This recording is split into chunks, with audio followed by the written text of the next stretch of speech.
Hello everyone, my name is Cameron and welcome to my channel. I would like to thank my most recent subscribers. You guys helped me reach 32 subscribers. Hey fam! I just wanted to thank you guys if you're watching this video. Today's video is about the 3 tips I would like to share with you on what to expect when you are starting your first job in the F&B industry. I don't see me at this job for too long.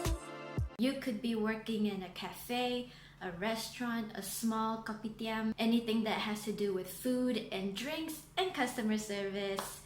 It's all in this video. I have also asked my mother, who has been working in the F&B industry since she was 17 years old up until now. That also goes the same for me. I've been working as a waitress since I was 17 also. And in my last job, waiting tables, I've learned a lot. These 3 tips are highly recommended by my mother. I will also share my own tips in part 2 later. So if you like what I do and you like this video, please give it a thumbs up and stay tuned for the next one. This video is for the young people who are doing part-time jobs in F&B, or they are preparing to work at their full-time job in F&B business, or if you have never been in F&B before and you want to try it out, then this video is also for you.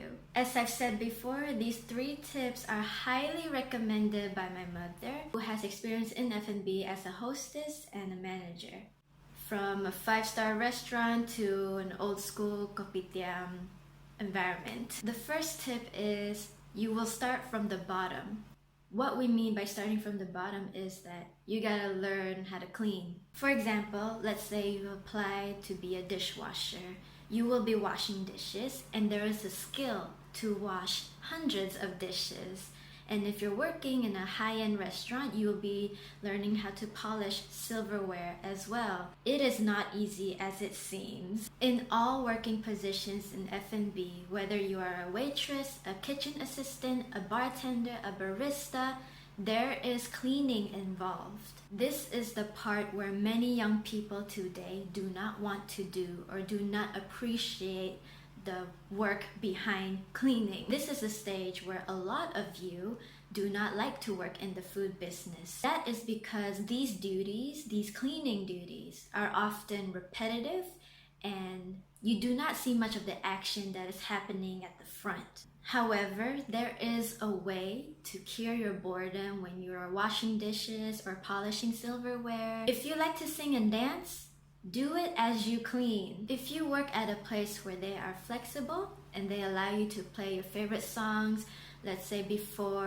an hour before opening time or during closing time, play your favorite song and express yourself. Either way, learn how to do the hard work, especially cleaning, so that you will appreciate it in the long run. Learn how to finish your food and learn how to not put wet tissues and ice on your plate. More so, you will appreciate those who actually clean for a living.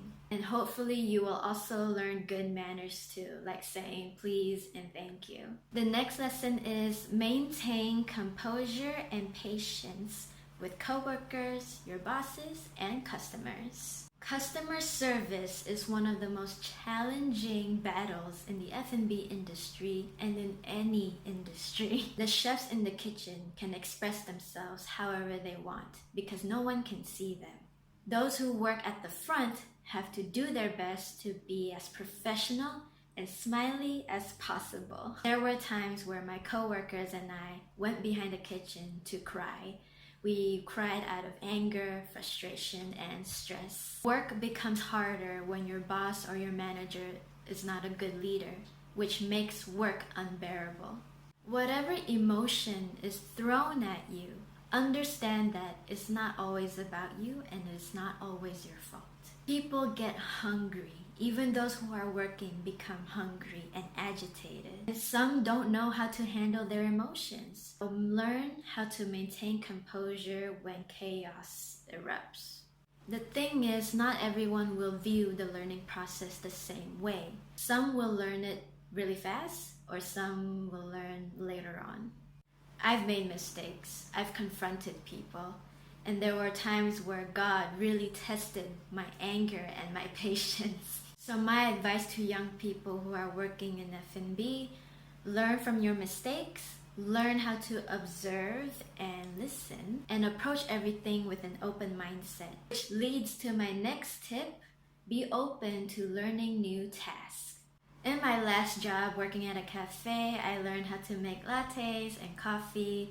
I've also cleaned floors and washed dishes, which I never really done before, and I've learned a lot more from my previous F&B jobs. It was worth it. Every bad and good situation is a learning experience. There is no end to learning at all. Think about it this way, you will meet new people all the time. Also learn that the people you work for and your coworkers are just human.